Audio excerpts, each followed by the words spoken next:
For the second half of today, we're going to be talking about, we're going to be starting off with enterprise security, followed by DevOps, and we're going to wrap up with API security, how to protect APIs, and lastly, bot managers. We've changed the web landscape, changed the way how enterprise security IT managers have to deal with both threats internally and externally. I'm going to let Nick and Mitten talk a little about our enterprise solution and how that can help you and your organization defend a lot of different things that can happen both internal environment and go from there. I'd like to introduce the stage Nick Hawkins and Mitten. Great, thank you, Vincent. So good afternoon, everyone. As Vincent said, we're just going to change things up a little bit. You've had some great information this morning around how Akamai helps you, obviously, with your public web properties, how we can improve how you manage the performance of those, how you can improve how you handle images, etc. But from an Akamai perspective, we're really seeing the world in which we're all working is changing. We use a phrase that we believe organizations such as ours, such as yours, are really turning inside out. Now, what do we mean by that? When I had the privilege of starting to work some 25 plus years ago, the world I worked in was very different. It was private data centers, it was internal private applications, it was private wide area network links going back in a hub and spoke type fashion. But over the last 5-10 years, all of that has been turned on its head. We now have cloud-based applications, whether they are private cloud running on infrastructure as a service, whether they are public SaaS applications. I'm sure every single person in this room has a mobile device where, at a minimum, they're accessing email. Maybe you're accessing shared drives, maybe you're accessing cloud-based SaaS services such as an ERP solution or a business forecasting tool. That might be your device, it might be a company-provided device. So your applications can live anywhere, your users can live anywhere. And if you're responsible for IT, both in terms of application performance and security, you have a massive headache, you have a big challenge. How do you deliver the continued reliability and performance that your users have expected when you've been running in a contained, controlled environment? But how do you now meet the demand that we all have as users? I want to be able to pull out my phone, I don't care whether I'm in the office, whether I'm at a hotel like this, whether I'm sat in the airport lounge, I expect to be able to connect, and I expect to be able to connect reliably and have applications delivered to me pretty much instantly. So the IT organization has to meet all of those demanding user requirements and yet still protect the organization, ensure compliance, ensure protection, ensure prevention. And that's becoming an increasingly hard challenge. The threat landscape, as we've already heard a little bit about, and we'll certainly hear more this afternoon, it continues to change in all environments. We know that the threats that are attacking your public web properties continue to evolve, and that's why we have our comprehensive security solutions such as Kona Site Defender, etc. But there are threats that are continually targeting inside your organization. They're getting more and more sophisticated at how they're trying to get inside your network, get malware deployed on your network so they can spread laterally, they can start to inspect and scour servers, they can exploit vulnerabilities that may not yet have been patched on your endpoints or on your server infrastructure. And what we're seeing now is that more and more malware is becoming very, very targeted. I read a shocking statistic that 382,000 malware programs are identified and registered every day. Nearly 400,000 variations, evolutions, or brand new malware coming into the internet on a daily basis. That's a huge changing threat landscape that you've got to be able to protect. You've got to be able to protect users from themselves. Some phishing, for example, is very, very sophisticated, very, very clever. Malware is using new techniques to be able to avoid the more traditional static sort of blacklist, whitelist type approach and signature-based analysis. You need ever-increasing layers of defense to help protect against that. And the view that we have at Akamai is that as the world continues to more towards a cloud-driven, cloud-delivered infrastructure, that your traditional network architectures are not optimized for working in this brave new world. Your traditional architectures, where you have a DMZ, you have a rack and stack of boxes, they really were designed for that hub and spoke type traditional network with 1 or 2 internet exit points. So you need to start looking at new ways of adding security, adding additional layers of protection to your organization. We're seeing a big shift now towards something called zero trust models. We'll talk a little bit about that later on in the presentation. But what does that mean in simple terms? In the past, we used to always have an approach of verify and then trust. Think of you logging onto a VPN for your company. You have to verify username and password. Maybe you're using client certificates as well to validate it's a company machine. Okay, now I've validated you. Now you're on the network. Go where you want, do what you want. These days, we're taking a different approach. It's always verify, never trust. Never trust that user. Always try and validate for every action that they're taking. And in parallel with that, you obviously want to block any threats that are coming to your network at source. The best way to prevent malware getting on your network is to stop a user even getting to the site where that malware is hosted. And if a user is accessing applications inside your network, how can you air-gap them? Why should a person who works in sales be able to access a finance server just because they work for the same company and they're on the same network segment? That makes no sense.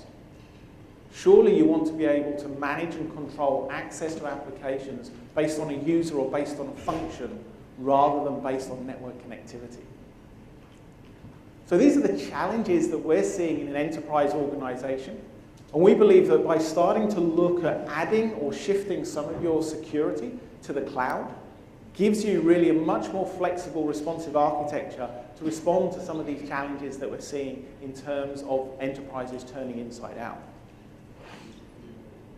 From an Akamai perspective, we've got 2 solutions now in the market that really provide the foundation for starting to deliver those kind of services. And I'm going to go through each one during the presentation. We also do have a booth in the room next door if you haven't already come to visit us, and we can do a much deeper dive. We will also do a couple of demonstrations in this session, keep you awake, help you digest your lunch. So with that, I'll dive into the first solution, which is what we call Enterprise Threat Protector. This is really focused on enabling you to mitigate threats and controls at a DNS level. It's really focused on giving you 3 benefits by looking at your DNS traffic. First and foremost, as you would expect, we want to enforce security. We want to give you the ability to ensure you're doing everything possible to protect users from malware, from phishing, and from, for example, command and control attacks. We want to give you control. We want you to be able to have policy-based approaches for when a user is trying to connect, even accidentally, to a phishing site. Maybe you want to implement acceptable use policies for restricting access to certain types of content on your network. Again, ETP is designed to give you that. And probably most importantly, it's designed just to give you visibility. DNS traffic is probably the single most ignored traffic that's running on your network today. Most of the customers I and my colleagues meet with don't do anything from a DNS level. If a user goes to www.dodgybaddomainicihostmalware.com, most organizations' DNS would allow that to resolve. And the user gets presented with the IP address and then initiates a connection to that server. Wouldn't it be better to be able to know that that is probably a location the user shouldn't be going to and be able to block it at source? And that's really the basis of what ETP is designed to do. It's designed to take the knowledge that Akamai has of the global internet, take our real-time knowledge of what is happening out there, and be able to bring that at a protection level at a DNS environment. It also allows us to actually do deeper inspection because we're seeing more and more sophisticated evolution of threats that are potentially attacking your network.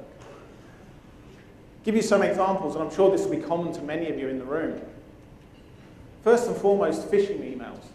Again, getting cleverer and cleverer, exploiting social media, exploiting attachments, exploiting just now embedded links where you're tricking a user, hey, have you seen this file? Have you seen this picture of yourself? And it's typically coming from a known person.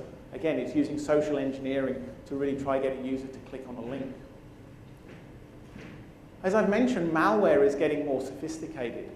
In the past, you could rely on a fairly static blacklist to protect your organization from a user going to a known domain. The challenge now is that malware is using things like dynamic domain generation algorithms. They actually have algorithms embedded in the malware that every 15 minutes, every 20 minutes starts reaching out to a different domain. On the server side, there's again an automatic domain algorithm that's re-registering that server every 15 or 20 minutes to the new domain. So traditional methods can't keep up with that kind of information, that kind of change. One of the benefits that Akamai has by being a cloud-based service and analyzing not just your DNS traffic, but all of the organization's DNS traffic we support, we can spot those kind of anomalies. We can identify when there's strange and weird behavior going on at a DNS level on your network. We're also seeing more and more sophisticated ransomware. We're seeing malware that's designed to actually use DNS fields to be able to extract data from your network, drip feed that information out. And again, a lot of these kind of ransomware environments are dynamically updating themselves from command and control servers. So if we can identify that traffic, we can block it, we can protect the other users on your network. Again, it's about preventing, identifying, and remediating as soon as possible, as close as possible to the source. So what does ETP do? How does it achieve this? In simple terms, it's a recursive DNS solution. Many of you, I'm sure, may already have a recursive DNS server in your network. You may be using Active Directory, or you may be using a service provider's DNS service, or Google's DNS service, or some of those other environments on the network. Recursive DNS is how your users find the destination. Obviously, there's also authoritative DNS, which Akamai has a very well-established solution with our fast DNS platform, which is how users find you from a server perspective. But for the recursive DNS, what we're saying is if you've got an existing solution, configure it to forward the traffic to Akamai, or replace your service provider DNS with Akamai's DNS. The key difference is Akamai's DNS is powered by our cloud security intelligence. We actually already have a service provider carrier-grade RDNS solution called AnswerX. We're supporting more than 72 million customers on that platform. We do over 150 billion DNS queries a day. And all of that data comes into Akamai's cloud security intelligence environment. We combine that with third-party data feeds. We combine that with public information like registrar data, who is data, when was a domain registered, what name server is it hosting. So even if someone's going to a domain we've never seen before, we can look at all of that information. Was the domain registered in the last 10 minutes? Was it registered by an anonymous proxy service? Does it point to a name server that's known to host malware? All of those are red flags that say, you know what? That could be one of these dodgy places. We probably should stop the user from going there. So what it allows you to do is to set a policy for your network as to how do you want to respond to locations. If a user is connecting to something that you think is good, you can allow it. You may want to monitor it. You may want to alert on it. If the user is going to a known or a suspected malware or phishing site, you could choose to just not respond. Send a connection refused. You may want to send an unknown domain so that the server is effectively looked as though it's offline.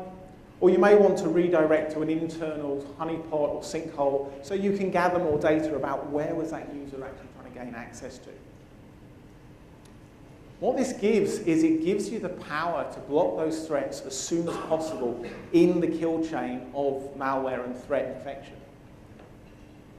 First and foremost, if you can stop the delivery of that malware, if you can stop that user going somewhere they shouldn't, problem solved. Fantastic. The user can't get to baddomain.com. I've stopped them risking getting infected. I have a clean network. Life is good. But we know no solution is ever going to be 100% perfect. Users may get infected by a USB drive going into a laptop and somehow evade maybe the antivirus. So there are going to be situations where you may have an infection on your network. Well, we'll continually monitor all of that DNS traffic. So even if we somehow didn't manage to stop the malware getting on the network, or it came in through a different source, we'll identify that command and control traffic that's going on the network. We can block that malware actually communicating externally. We can alert you. You can take remedial action to clean that infected machine. And also, you can immediately block all other machines on your network from reaching that domain. And if even somehow it's managed to evade detection through command and control, and it's using DNS to extract data from your network, we've seen DNS data exfiltration used in malware attacks on retail, where they drip feed credit card data from a compromised server, and they hide it inside the DNS traffic. Again, because we're inspecting every packet, we're inspecting every request, we'll identify that, and we can algorithmically identify when data is being extracted from your network and alert you. And this really is the key that underlines Akamai's ETP solution. It's our ability to combine our 150 billion DNS queries a day that we're doing. It's combining the fact that we carry up to 30% of the world's internet traffic. We have a pretty good idea of what's going on the internet, both good and bad. Combining that with third-party threat data, with public information, and having big data machine learning doing continual algorithmic analysis, all overseen by human specialists who, again, are specifically trained in the threat intelligence environment. All of that really gives you, I think, a key advantage in defending your networks, in defending your enterprise organizations against these continually evolving threats. Now, one thing I think we would say at Akamai is, this is very much a complementary solution to your existing deployments and environments. At no point would we ever suggest you get rid of antivirus, for example, on your laptop. We see this as another layer in your threat protection, in your layers of defense against the environments that are trying to attack you. With antivirus on the end user device, we're obviously with firewalls and web proxies doing deeper inspection and looking at payload and content. But first and foremost, delivered from the cloud, protecting at that DNS level, stopping any of these other tools having to come into play. And that's what I mean by stopping at source. Stop as early as possible. So to summarize on ETP, there's really just three things that it's focused on. First and foremost, security. Security by prevention, blocking at source. Second is giving you control, allowing you to define how your users are treated when they are violating policy. That could be acceptable use policy, or it could be accidentally being hooked by a phishing email. And actually, it's about visibility. It's about actually giving you the view of what's happening on your network. What we often say to customers where we're talking with ETP is just send us your DNS traffic. Set the system up from the cloud. All you do is direct your traffic to us, put it in monitor mode, everything will go through. Just see what's happening on your network. And I tell you what, many customers are surprised. They think their network's fully protected, and then they actually start to find malware, ransomware that's actually embedded on their network somewhere that they had no idea about. So that's ETP. What I'd like to do now is hand over to my colleague Mitten, who'll just give you a top-level view of how easy it is to implement and set up ETP on your own network to give you that DNS protection. So if we can switch to the demo, please, and I'll introduce Mitten. Thank you, Nick.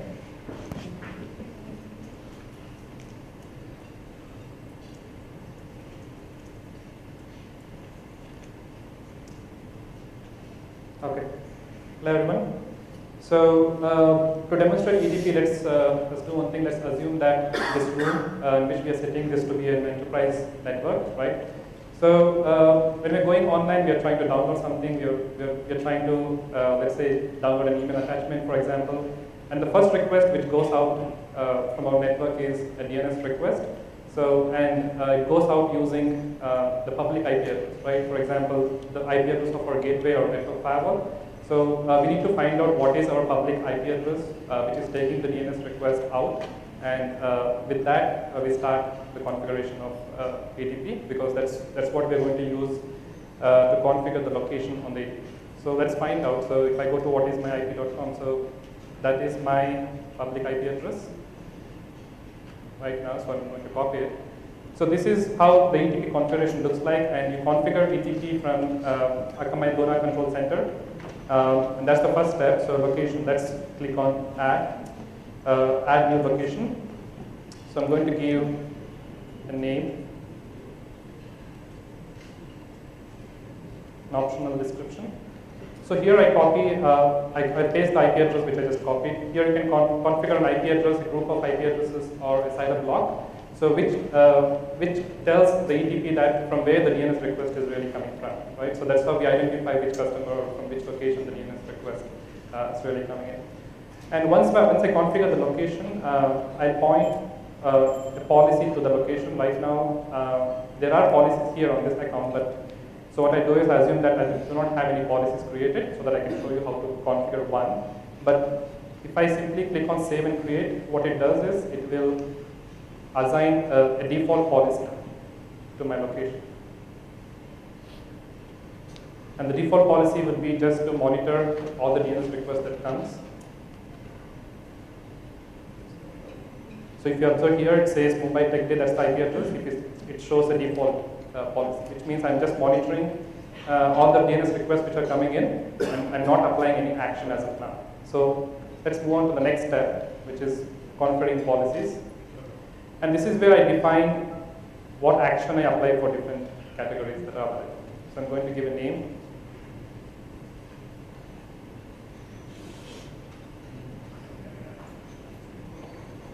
So here I choose the location which I created, and I move on to the next tab, which is security.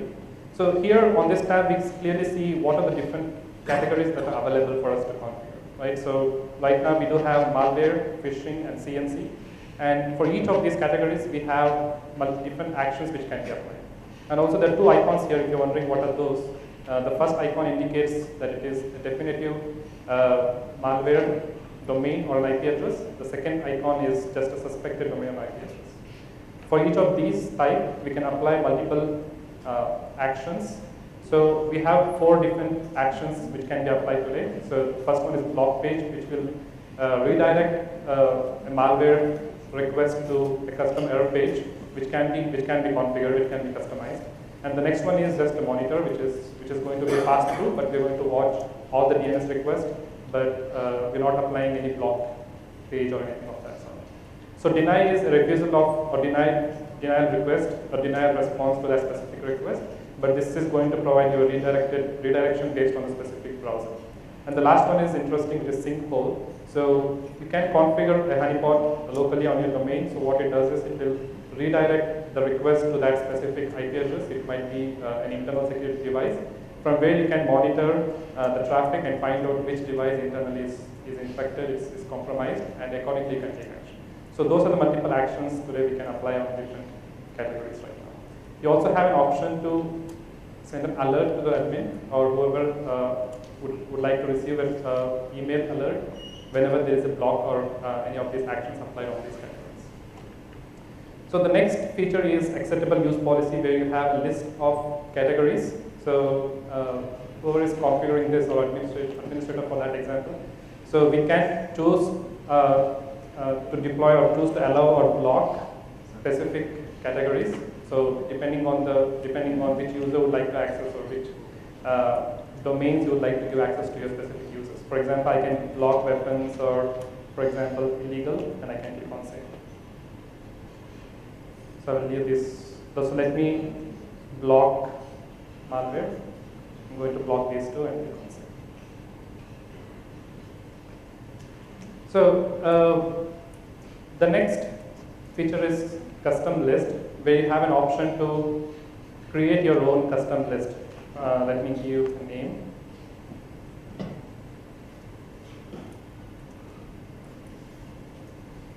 I choose malware category.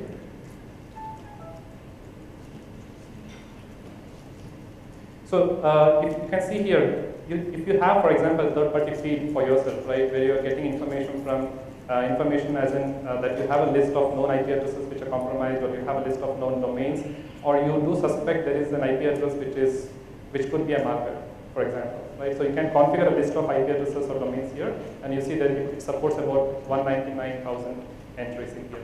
So you can configure this, your own custom list. So right now I saved the custom list, but it is not really applied. So if I go back to policies,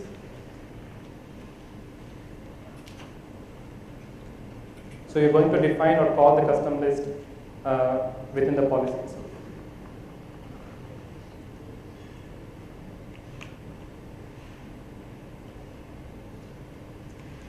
Okay, not finding the...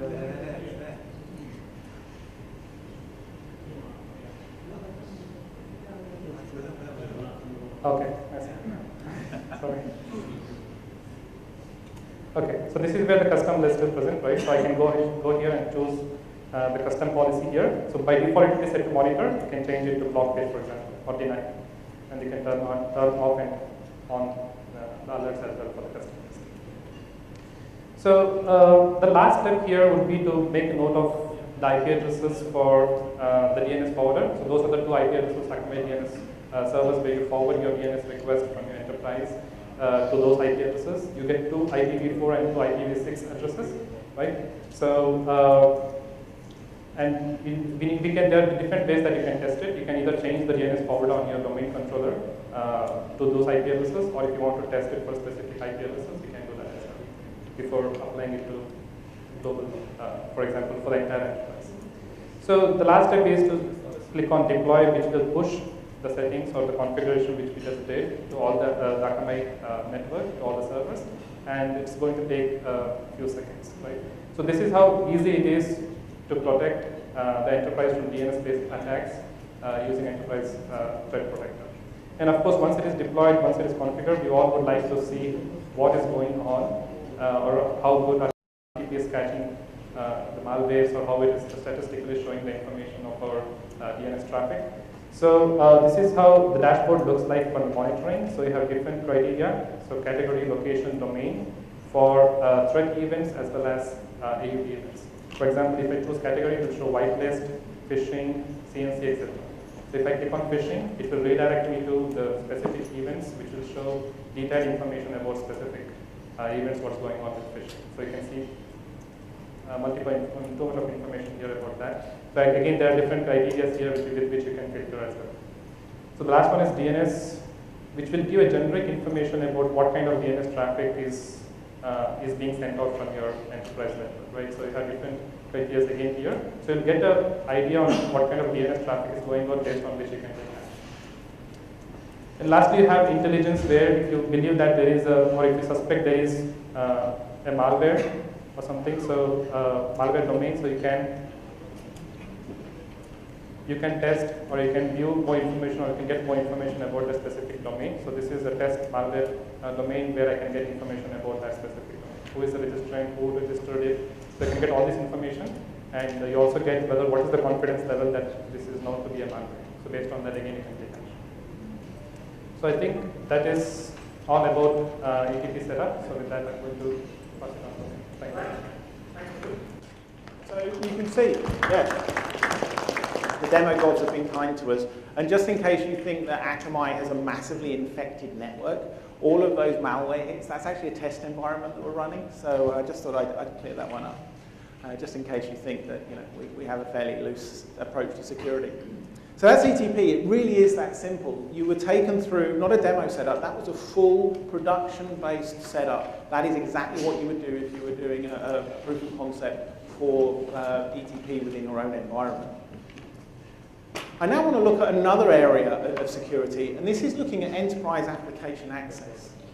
Again, it's focused on solving the challenge that we discussed earlier, where traditional network architectures are not optimized for this new world in which we work.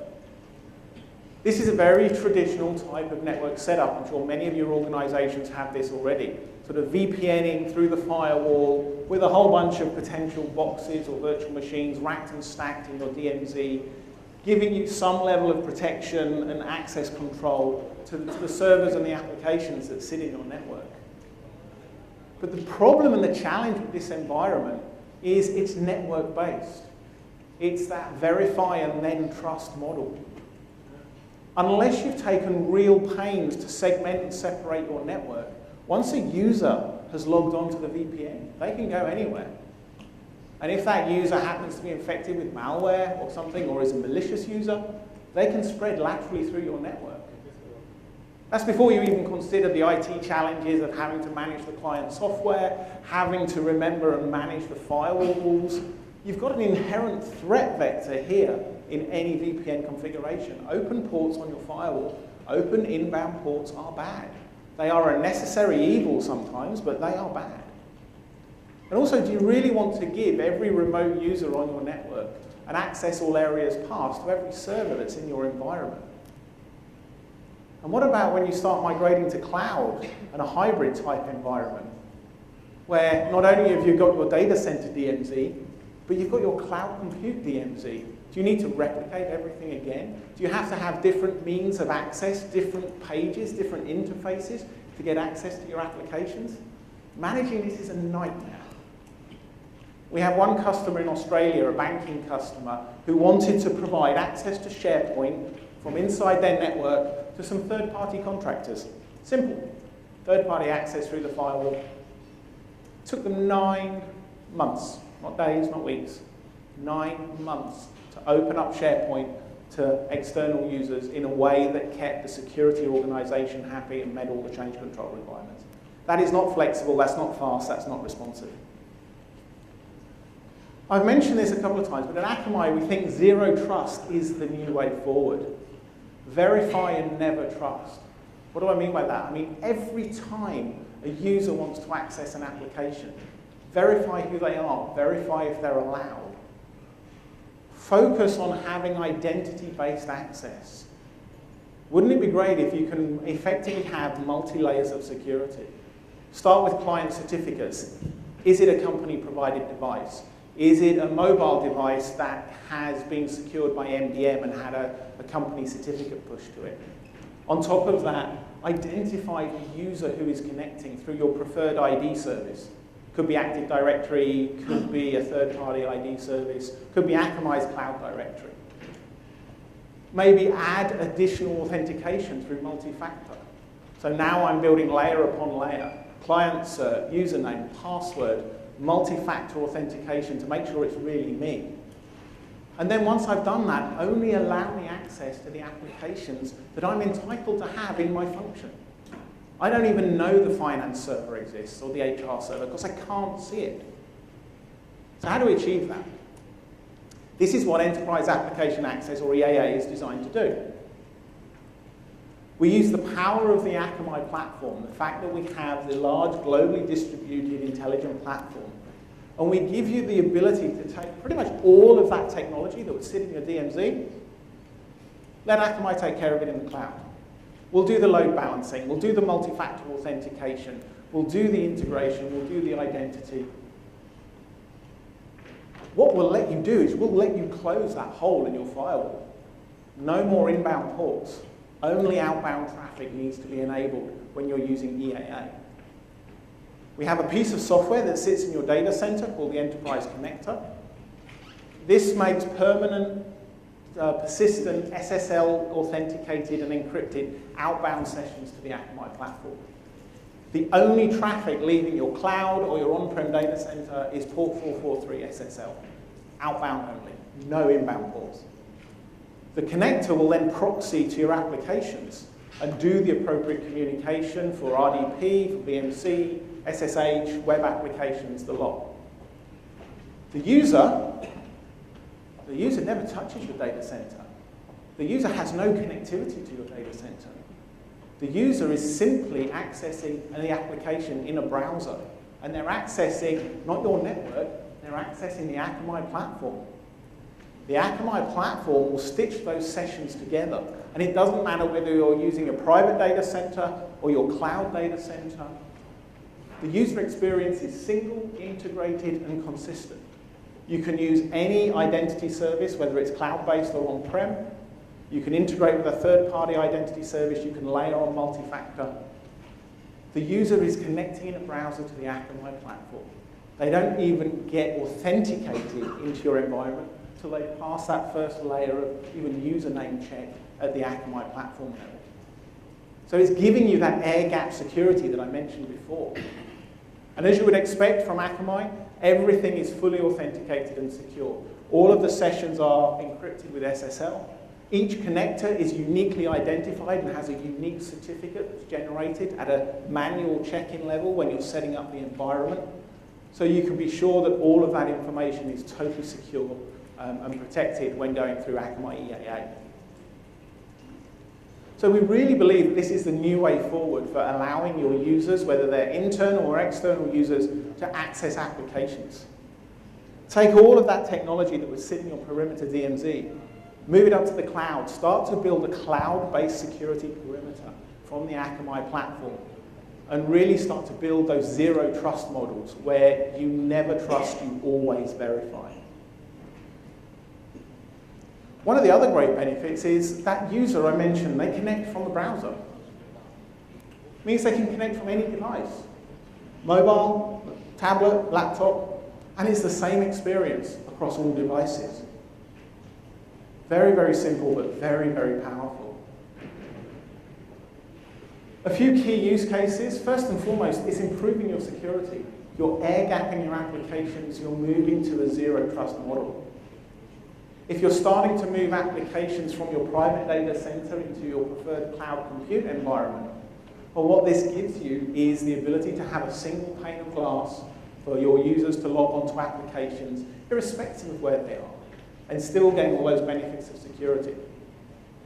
If you're going through a merger and acquisition, anyone that's ever had to go through that knows it's a nightmare trying to bring two application environments, two network environments, two user identity stores together. It takes a lot of time and a lot of planning, and there's a lot of pressure to get it done quickly.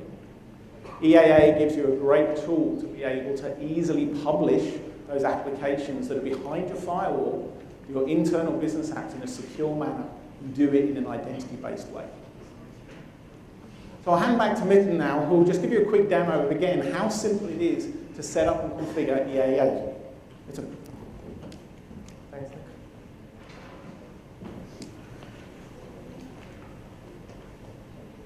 Nick. Okay. So this is the management portal for enterprise application access. So the configuration starts really with the connector. So this is a headless Linux server. What it does is it sits, for example, in the enterprise network, and it can be installed on multiple various virtualized environments, for example, VMware, VirtualBox, Docker, etc. So this is basically will create an outbound connection, like Nick was showing, to the Akamai cloud, and it will always have a TLS connection created outwards. As well, it will have communication to the internal application servers inside your network, and also, for example, it also has communication with the Active Directory for authentication purposes. So we need to download this from the cloud. It is about a big file, so I'm not going to download it and install it here. It's going to take a while. So I'm going to use already up and running connectors, and I'll show you how to configure and deploy an application. So I'm going to use Jenkins application here, for example.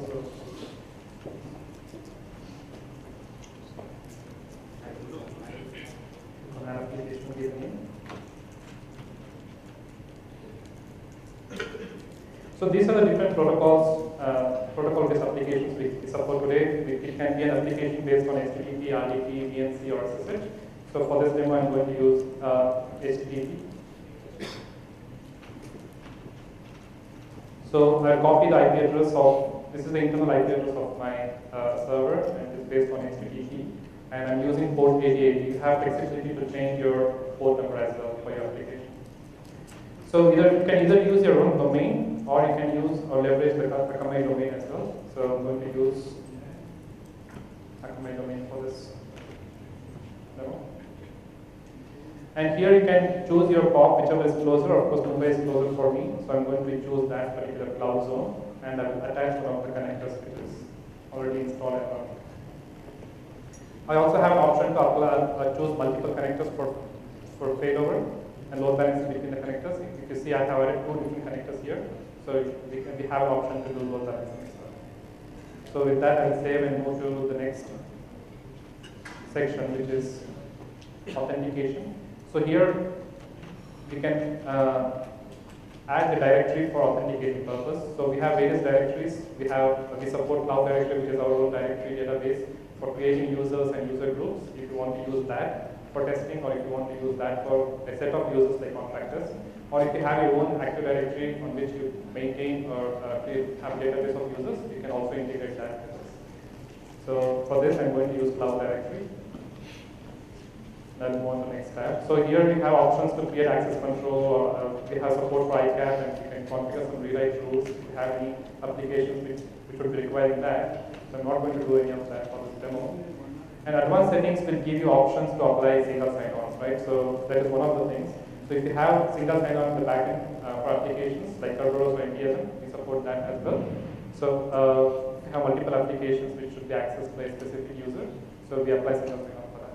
And we also have other features like server load balancing. So that's it. So I'm going to click on deploy. It's going to take about 3 to 5 minutes, right? So I'm going to show you different options while it is deploying. So if you see here on this page, it is configuring the cloud now, which means it is pushing this configuration to our servers across the globe. And also the next step would be to configure the connector. So as I mentioned earlier in the beginning, so the connector will sit in your environment, so which is going to basically act as a reverse proxy, helping to communicate between the Akamai cloud, which will send authorized users to the connector, and the connector will communicate with your internal Active Directory or application servers. So that's how the communication flow works. Right? So and how the connector knows what user groups or what users should be allowed and which directory is configured. So this is how it is. So we're going to push the configuration to the connector through EA management port. And with that, the connector is aware that what connection should be allowed. At the first place, the connections will be connections with the cloud itself, like Nick was mentioning, right? Only authorized users are allowed. So while it's deploying, I'm going to show you the directories. So here we have option for identity provider, where you can configure for the same application server, you can configure 2 different URLs. In the sense, let's assume you have an application which corporate users are going to access, and at the same time you have a set of contractors who are also allowed to access the same application. But you don't want to create those contractors on your Active Directory because they are temporary. So you can create 2 different URLs and allow access to the same server with 2 different URLs. So if I choose identity provider, here you have an option. You can see we support all these identity providers. Akamai indicates it is Active Directory or OpenLDAP. We also have SAML and other identity providers, which are popular in the market. So we also have reports. So we can download and view reports based on the browser, operating system, user, IP address. There are various different ways we can pull out a report from enterprise application access. We also have a nice dashboard where you can quickly see what are the different, who are the top users, applications, and most active users, what type of devices are accessing your applications. You can get information about all of that. So it's almost done, the deployment. So this is how simple and easy it is, and also quick to deploy an application, an internal application to be deployed to access it from outside remotely. So it is doing a health check right now. We also have different options to do health check for an application, right? If you go to Advanced tab. So you can do a health check for your application server based on HTTP, TLS, SSL, TCP. We have all sorts of options here.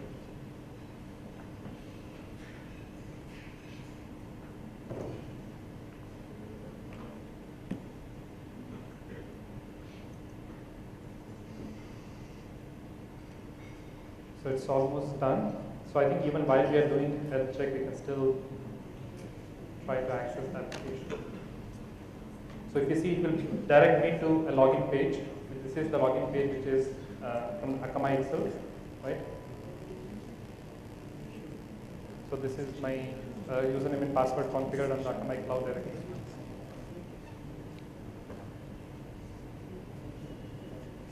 So that's my applications, which is accessible from outside. So it takes about 5 to 10 minutes maximum to deploy an application through enterprise application access. So I think with that, I'll pass over. Thank you. Thank you very much, Mithun. So again, you can see just how simple that was. And what was done there is a real-life, real-world deployment. It's a real-life Jenkins server that sat in our lab, start to finish, from creating, configuring, deploying, and accessing. All done in the space of less than 5 minutes. Remember that banking customer I told you that said it took them 9 months to open up access to SharePoint?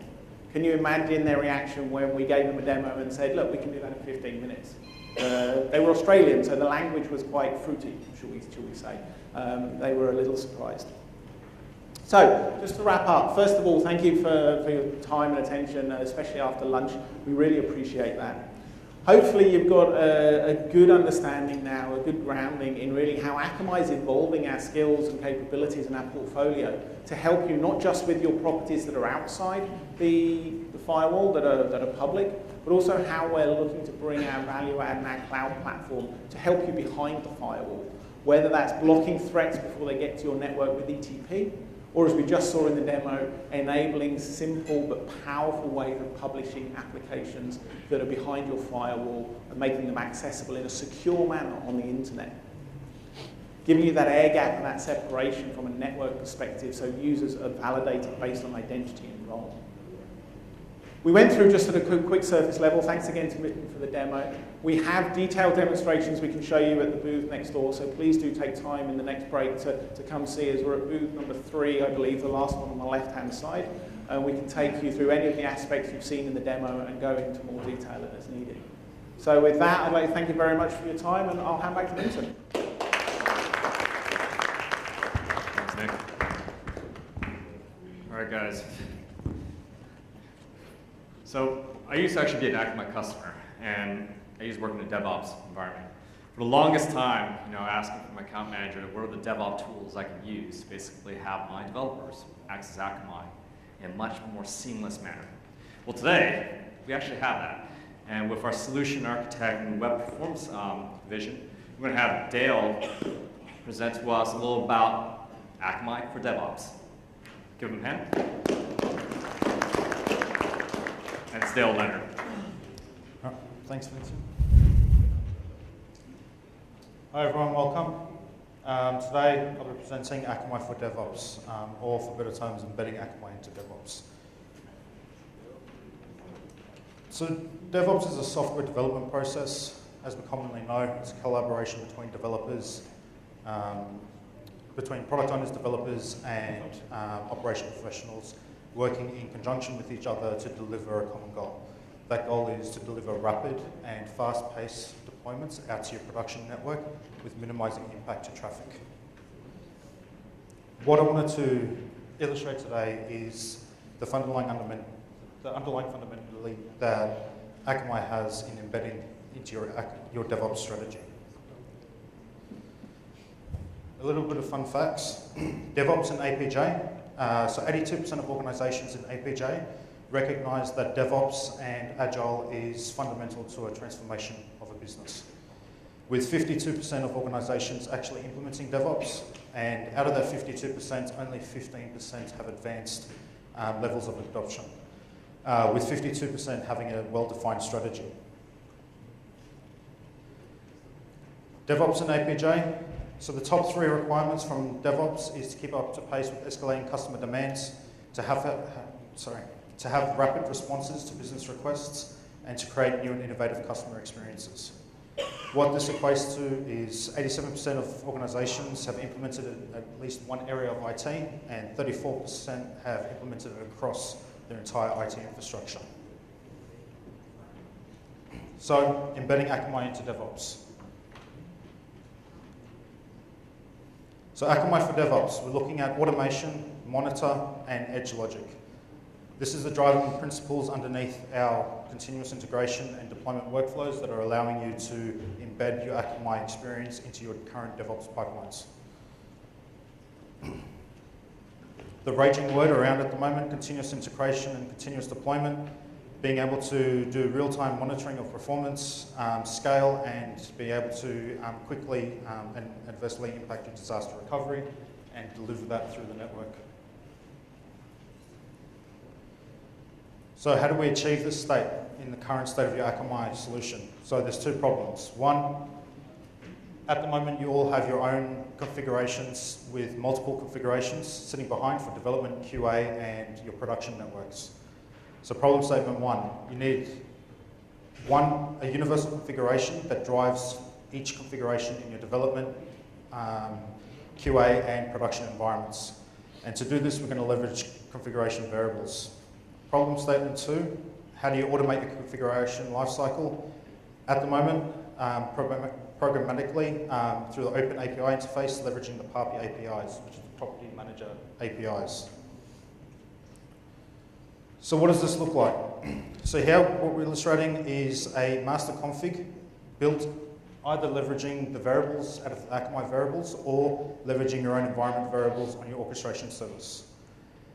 We're then embedding these variables into 3 different configs and deploying out the dev, QA, and production config. Not only do we save time, we also save the amounts of time having to rekey into separate configurations. With embedding this into your PAPI APIs and embedding it into your pipeline workflow, we'll end up with an autonomous workflow. Either leveraging from your SCM repository or from Luna Control and leveraging the APIs to dynamically embed the JSON output into your CI server and build this script out into your dev, QA, and prod environments. At the same time, you can run your regression testing, your unit testing, and your QA tests, ensuring that you're delivering quality and quantity out to your customers programmatically. So how does this fit in with the overall Akamai ecosystem? What I've got on the screen behind me is the current capability Akamai has for DevOps. Things like fast purge, fast activation, property release, property manager variables, phase release cloudlet. We've got integrations from Terraform, WordPress, and Varnish connectors. Looking at from the Akamai CLI perspective, which we'll touch on in a second. Monitoring capabilities from Mpulse and Cloud Monitor.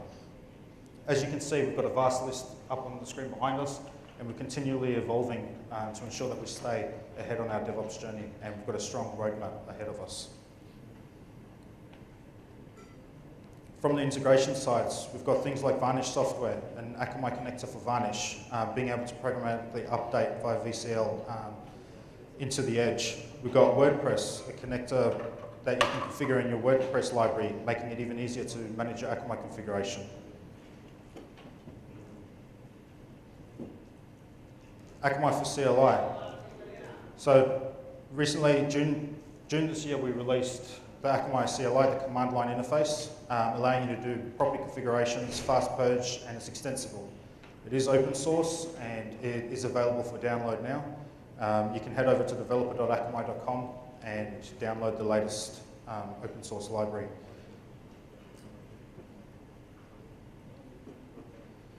We have a vast array of APIs and libraries available in every flavor for developers.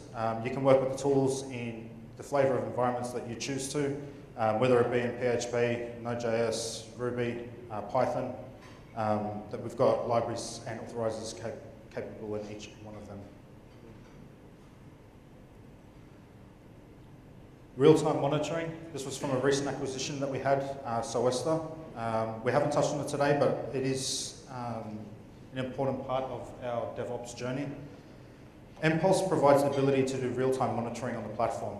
It integrates into, it's got open APIs integrating into your DevOps capabilities and allows you to do performance monitoring on your deployment applications throughout your pipeline. Being able to do a pre and post performance check, and if you have degraded performance, being able to roll back without impacting customers for a lengthy time.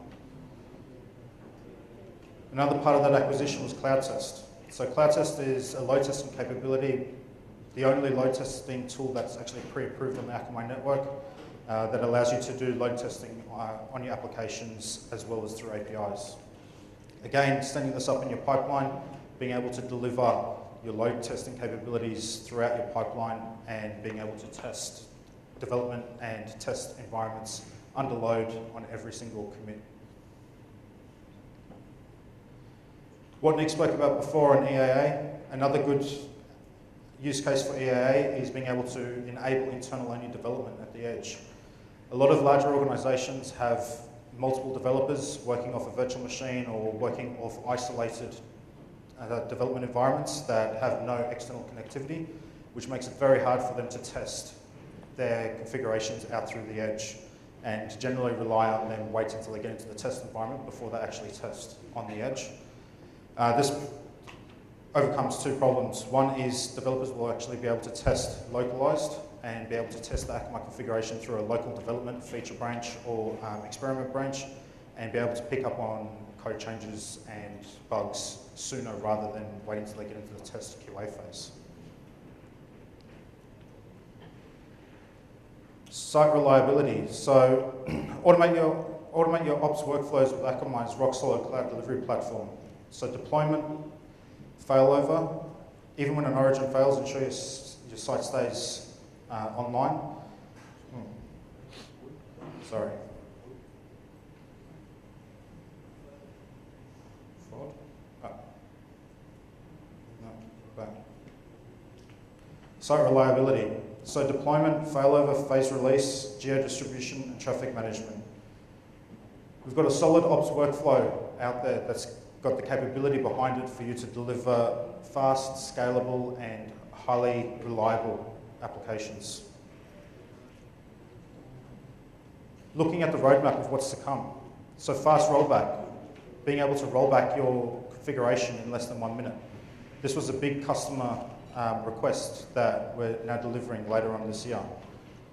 Transparent workflow, being able to see the visibility of your configuration push out to the network. Data stream API, real-time stats and logs, being able to see that middle mile and the flow inside the Akamai Intelligent Platform.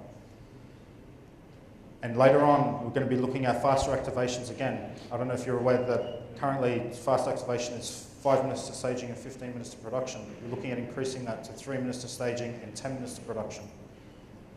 Fast purge. CP codes are coming to general availability. Akamai CLI, we're going to be delivering visitor prioritization and image management and more. And edge workers, being able to do developer-friendly logic at the edge for concurrent development. So how can the Akamai GCS team help? This is the global consulting services team. Currently, they've got a vast array of packages out there, ranging from looking at best practices and helping you work on your pipeline requirements, all the way through to a full consulting package where they'll come in and they'll look at how to deliver and publish out your pipeline.